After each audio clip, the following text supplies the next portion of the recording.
ఈరోజు ఈ వాక్యం ద్వారా మనతో మాట్లాడుతున్నాడు. యేసు ప్రభు సమాధి ఇప్పుడు కూడా ఖాళీగా ఉంది. ఆయన చనిపోలేదు. తర్వాత మూడో దినం ఆయన చెప్పిన ప్రకారంగా ఆయన మూడో దినం తిరిగి లేచినాడు. ఎందుకు? నీ కోసం, నా కోసము అని. ఓ బ్రదర్ అండ్ సిస్టర్, దేవుడు ఈరోజు ఈ వాక్యంతో మనతో మాట్లాడుతూ ఉన్నాడు.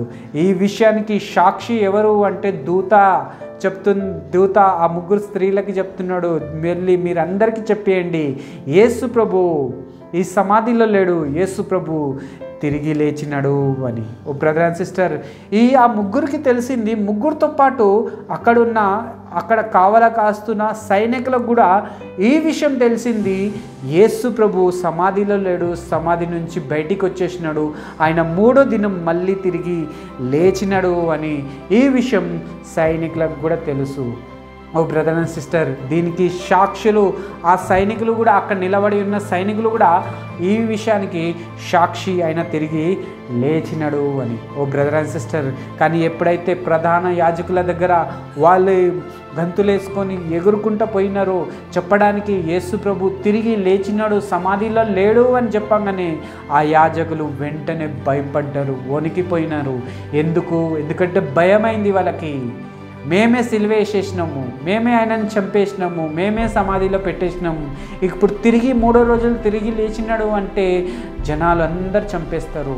మాకు దేవుని కుమారుడు, ఆయన నిజమైన దేవుని కుమారుడు కదా, ఆయన అలాంటి వ్యక్తిని మీరు ఎలా చంపేసినారు అని, మమ్మల్ని బతకనియరు అని ఆ సైనికులని ఆ రోజు వాళ్ళు పిలిచి, వాక్యంలో రాయబడింది 12 నుంచి 15 వరకు మనం చదివితే ఇందులో ఏం రాయబడిందంటే, ప్రధాన యాజకులు ఆ సైనికులు ఎవరెవరైతే చూసినారో, ఈ విషయానికి సాక్షులు ఉన్నారు, వాళ్ళందరినీ పిలిచి ఏమన్నారంటే, మీరు కొంచెం వెండి, బంగారం, డబ్బులు మీకు ఇస్తాము, ఈ విషయము ఎవ్వరికి చెప్పొద్దు, యేసయ్య 3 రోజులు తిరిగి లేచేసినారు అని.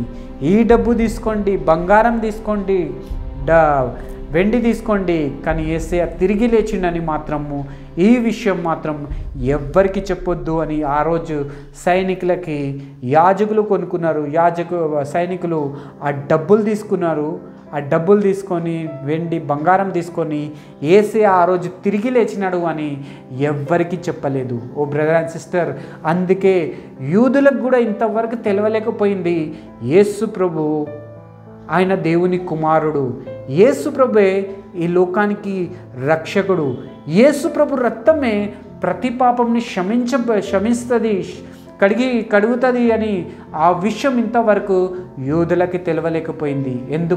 ఎందుకంటే ఆ రోజు రాత్రి ఎవరెవరైతే చూసిన సైనికులు ఉన్నారో వాళ్ళందరూ వెండి బంగారంని తీసుకొని వాళ్ళు మౌనంగా ఉండిపోయినారు.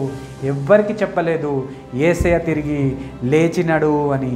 అందుకే యూదులకి ఇంతవరకు తెలియలేదు ఆయన రక్షకుడు అని. ఓ బ్రదర్ అండ్ సిస్టర్, ఇందులో గుడ్ న్యూస్ ఏంటంటే యూదులకి తెలియలేదు ఆయన రక్షకుడు అని, కానీ నీకు నాకు దేవుడు ఈ మాటని బయలుపరిచిండు, ఆయననే మన రక్షకుడు అని.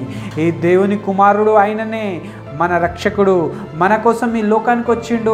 ఆ రక్షకుడు నీ కోసం నా కోసం ప్రాణాన్ని ఇచ్చిండు, రక్తాన్ని కార్చిండు.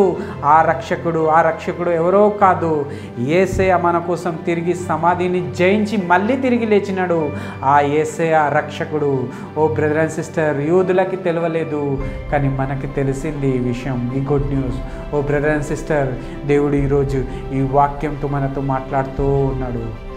దేవుడు ఈరోజు ఈ వాక్యంతో మనతో మాట్లాడుతూ ఉన్నాడు. యూదులు ఇంకా వెతుకుతున్నారు, ఇంకా వెయిట్ చేస్తున్నారు, వాళ్ళ రక్షకుడు వస్తాడు అని, దేవుడు ఒక రక్షకుడిని పంపిస్తాడు అని ఇంకా వెయిట్ చేస్తూ ఉన్నారు. ఓ బ్రదర్ అండ్ సిస్టర్, ఎంత ధన్యులం మనము.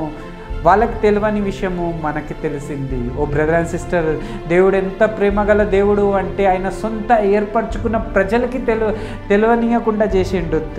వాళ్ళ మీద ఈ మాటని బయలుపరచలేదు, కానీ వాళ్ళ దగ్గర నుంచి దాచిపెట్టుకొని మన అన్యుల మీద బయలుపరిచిన ఆ విషయాన్ని, నేనే మీ రక్షకుడిని, నేనే తిరిగి మళ్ళీ మూడో దినం లేచినాను, నా రక్తం ద్వారానే మీరు కడిగి శుద్ధవుతాడు అని. ఓ బ్రదర్ అండ్ సిస్టర్, ఈరోజు దేవుడు ఈ వాక్యం ద్వారా మనతో మాట్లాడుతున్నాడు.